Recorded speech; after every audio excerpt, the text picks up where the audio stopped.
Welcome, guys? welcome back. Bidiro-bidiro na. Welcome back again to my YouTube channel. So, Alam lang, may pagkakataon. maglalakad doon. Maglalakad kami ni Marvin papuntang Warden Station dahil wala bus. Yung mga bus ngayon, grabe, hindi lumalabas kung kung ilang minutes ang dating. Nakakainis. Pero dumating, no? Hindi.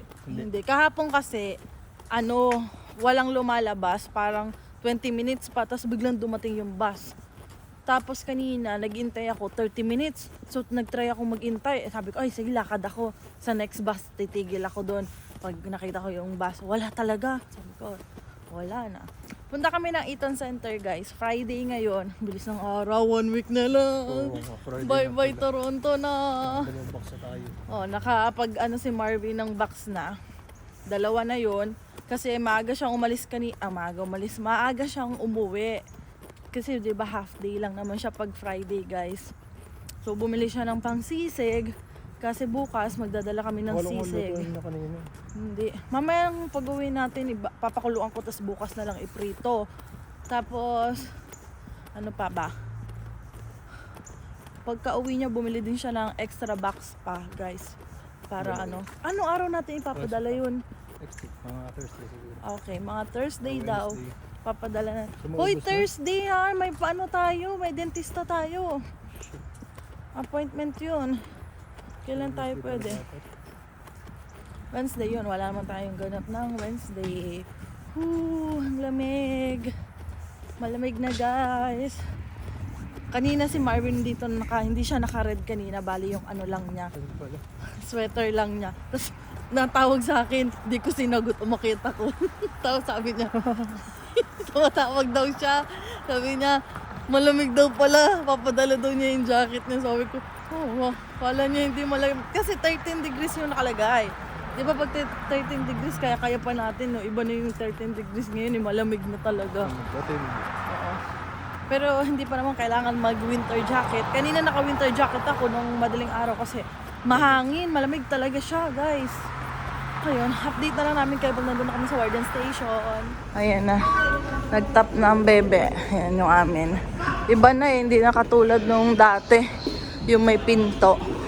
Kasi inaayos dun.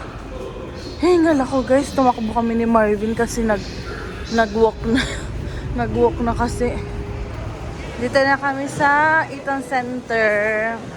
Ay, wala na yung puro ganito ng mga nakalabas. Ay, gusto ko noon, pang winter boots.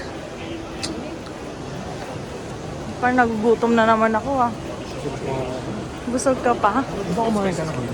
Pansit. Oo nga, buldak yung kinain ko. Daming tao. Ang init na. Mainit na din eh. Lalabas pala uli kami. Madilim na pala dito. Nandiyan na tayo dito. Oo. Sama na. Yung unang kita natin, dito tayo pumunta sa Dundas. Di pa tayo nakapagpa-picture dito. Yung para siyang New York. New York ng Canada. Madami kasing ilaw dito eh. Ayan. Ayan na, Jollibee. Bepalit. Gusto mo malaki. Malaki yung chicken ito eh. Thank you, ate. Okay, guys. Tapos na kaming kumain at mayroong nagbabanda doon. 7:30 na din. Ganda eh. Parang nagdi-disco dahil sa ilaw eh. Ay! Nasaan na yung mga kasama ko? Andito pala. Ayan, dito tayo sa loob. Ang init na. Guys, nandito kami sa Best Buy. Yung maliit na Best Buy lang. Nandun si Marvin sa Hi! Mas pinalaki yung Miniso. Ang ganda. Dati ito yung mga sapatos eh. Tingin tayo, guys. Nasa washroom lang si Marvin. Dito na kami sa Young, guys. Uwian na. Pakita ko sa inyo ang tsura ng aming bahay ngayon. Sakto may upan tayo. Guys, nandito na sa bahay. Hindi na ako nakapag-update sa inyo kanina dahil tulog ako sa biyahe. Alam niyo naman, lagi akong tulog.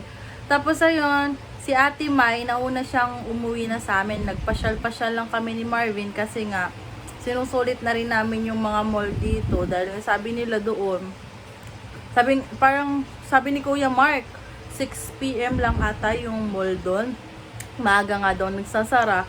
Tapos wala yung ibang mga store doon sa Saskatchewan kasi nga daw maliit lang daw yung mga mall doon. Kaya sabi ko pasyal-pasyal muna tayo. Sulitin ko na muna yung pasyal-pasyal. Ang dami naman kami mga tinignan-tingnan ni Marvin. Tapos pag uwi namin, ayun nga, share ko lang sa inyo guys. Nagkaroon kasi ng interview si Marvin. Tapos, ang nagiging problema namin ngayon, kasi syempre kaya nga kami lilipat for status talaga. May mga company na hindi na nagbibigay ng job offer na magsusupport for PR. Dahil nga parang nadala na sila.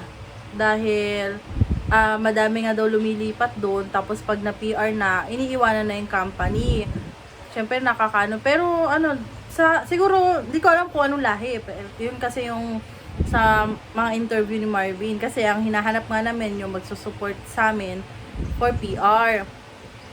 Tapos, ayun, parang namumroblema kami. Kasi yung mga in-applyan ni Marvin, guys, connected sa tinapos niya, mga electrical. Tapos yung iba naman, ang hanap nila yung PR na talaga. Kasi parang ngayon ang pinofocus na talaga nila yung mga PR saka citizen na dito. Kaya sabi naman, oh my God, baka doon na tayo mahirapan. Yun na, doon na mahirapan kasi nga, kasi hindi na rin sila, di ba, magpapapasok dito, magpo-focus na sila dito sa mga nandito na, lalo na yung may mga papel. Yung ibang mga ina-applyan namin, may nakalagay na. Ang hanap nila yung mga PR na, PR, citizen dito. Kaya sabi ko, oh, pero yun, patuloy lang naman mag-apply, di ba?